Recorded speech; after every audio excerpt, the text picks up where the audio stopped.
clear cells when you see, this is clear cell carcinoma. Papillae, papillary carcinoma. Perinuclear halo, chromophobe, growing like a plant. And all the nucleus shifted to the periphery with extensive desmoplasia is benign duct cancers, right? So these are the 4 important cancers that you have to remember. Apart from that, I told you XP translocation is a mixture of clear cell and papillary, and your medullary carcinoma basically arises in patients with sickle cell traits. Okay, so these are classical renal cell carcinomas all of you should be remembering.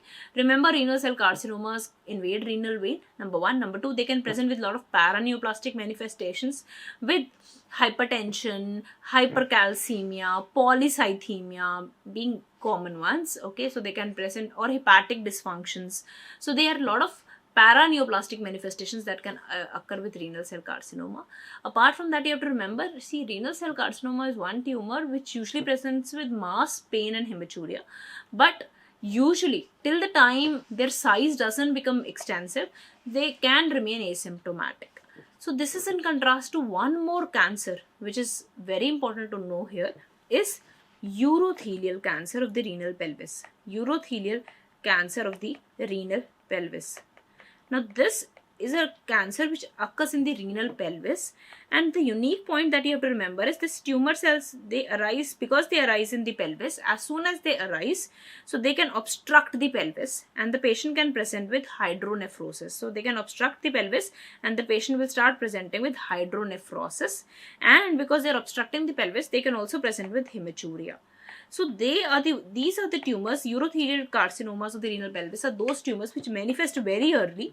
So you catch them very early because they have associated hematuria, quickly present with hematuria, and they present with hydronephrosis. So they are caught very early. In contrast to the renal cell carcinomas which are picked up later, urothelial carcinomas of the renal pelvis are caught up very early because they usually present with hematuria fast.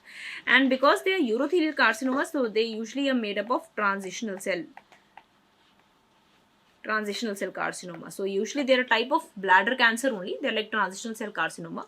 And remember, whenever a person has a urothelial carcinoma of the renal pelvis, they usually have an associated bladder cancer also. So there is usually associated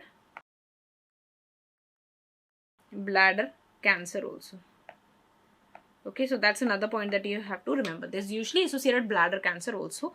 That's a unique point you have to remember. So there is either bladder cancer or there is dysplasia in the bladder. Some bladder lesion will always be present when there is a urothelial cancer. So these are some points about urothelial carcinoma of the renal pelvis. They manifest very early with hematuria or hydronephrosis, and whenever a urothelial carcinoma of renal pelvis is present, it is usually associated with the dysplasia or the carcinomas in the bladder. Okay, so there's something in the bladder or the ureter or bladder lining, because once the transitional cell carcinomas are occurring in one part, so urothelial carcinomas have a very important tendency that if something happens to me, it should happen to all the transitional cells. So if transitional cells are involved in the pelvis, they will definitely be involved in the other part of the urothelium also. So they can be associated with bladder cancer. So you have very high chances of multifocality.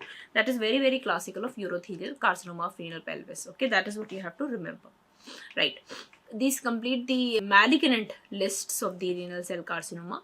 Okay, to quickly make a gist of what we have studied, here is a chart. So here is a chart. The chart says that we have studied just now, we have clear cell and papillary, which arises from the PCT, and the mutations. VHL is most common in clear cell and trisomy 7 is very common in the papillary, and we have hereditary leiomyomatosis syndrome, which has to be caught in papillary carcinoma.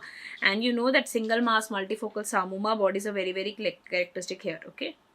Okay, whereas in chromophobe RCCs, you have just now studied Burt-Hogg tube syndrome, which codes for folliculin gene. That's another important point, and that is why it is associated with a lot of fibrofolliculomas in the skin, skin and appendageal tumors. Extensive hypodiploidy is seen. Extensive hypoploidies are seen in chromophobe RCCs, and they have a perinuclear halo, which is very, very characteristic. And the stain that we use here is Hales colloidal iron. In collecting duct cancer, it's the least common. Remember, Hobnails has an extensive desmoplasia as there. Medullary carcinoma of the kidney usually associated with sickle cell trait, and SMART CB and INI is very characteristic mutation. And of course, whenever we have a mixture of clear cell and papillary, we know this is an XP translocation cancer, and the gene involved is TFE3. free. Okay, so that makes a gist of renal cell carcinoma, which you should paste on your wall and always remember it, right guys? Okay, so that's about your clear cell carcinoma, which everybody should be clear. Now let's come to the benign renal cell tumors. Okay, so let's say what are the benign renal cell tumors.